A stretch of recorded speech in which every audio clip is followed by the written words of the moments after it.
Hey Nines, it's Mr. CHEN-KE here. I just wanted to make a short video walking you guys through how to write an essay conclusion. So by the end of this lesson, you should be able to identify the different elements that should be included in a conclusion, and hopefully you'll have a better idea of what a conclusion reads like, and you'll be able to write your own conclusion for your own text response essay cats. So the conclusion of a text response essay serves two purposes. The first purpose is it summarises your essay's contention and your three supporting points.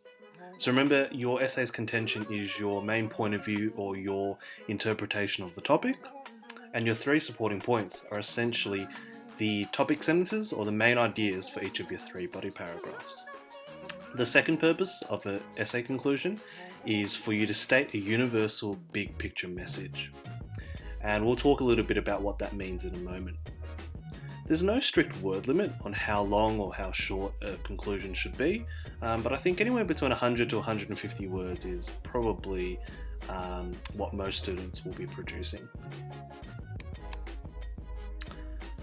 So we're going to come back to this idea of a universal or a big picture message. You might be wondering, so what is it?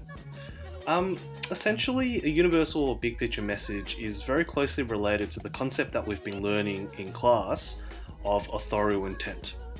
So in other words, when you write conclusions and you have to state a big picture message, you want to consider Harper Lee's deeper message about the central ideas in your chosen topic. So this is where your planning comes in handy and your interpretation of the prompt is really important.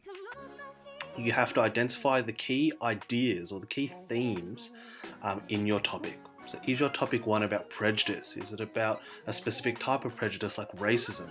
Is your topic about a key theme in To Kill a Mockingbird like courage, coming of age? Essentially, a universal and big picture message is what you think Harper Lee was trying to convey to the audience about the key themes in your topic.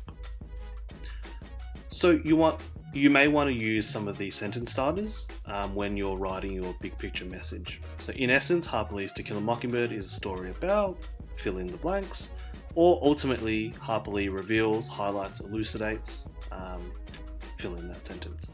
So just remember, your universal or big picture message is what you think Harper Lee's deeper message is about the big ideas or the key themes in the topic that you've chosen to write about.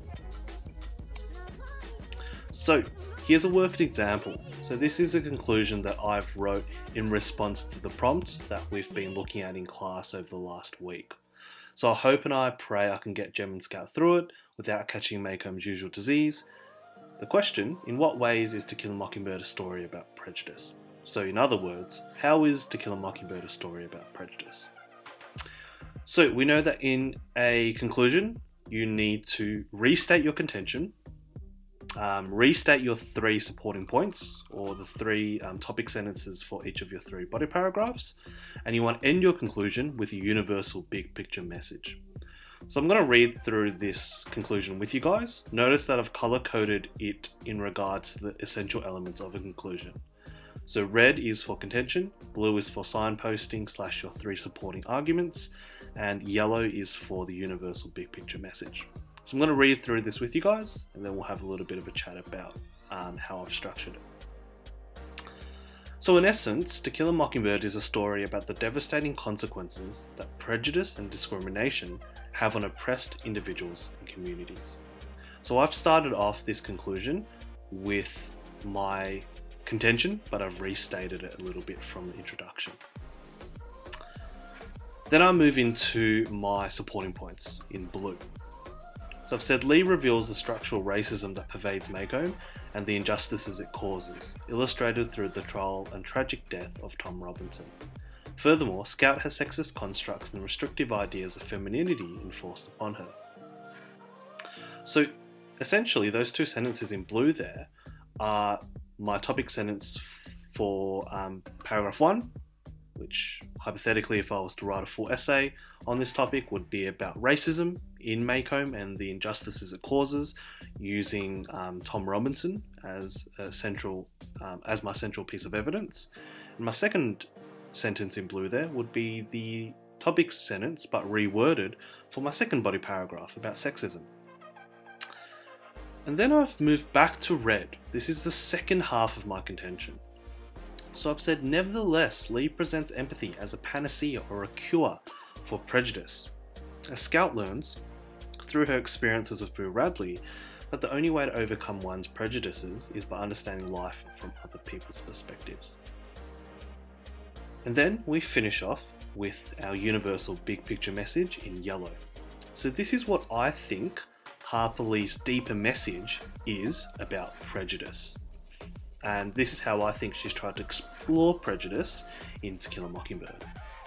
So I've said, ultimately, while Lee laments the damaging consequences of prejudice, To Kill a Mockingbird is also a hopeful story that highlights the importance of empathy and compassion in combating prejudice. Okay, so hopefully this helps, Year 9s. You've got a sample conclusion, and you're more than welcome to use this conclusion as a little bit of a guide, or even just mimic this structure, but obviously chop and change in regards to whatever topic you choose for the CAT. So this was 122 words, so this is also the appropriate length that you guys should be aiming for. So, Year 9s, hopefully that helps. If you do have any questions about how to write conclusions, make sure you fire me an email. Otherwise, best of luck with your CATs. I've looked at some of your plans. They're really, really positive.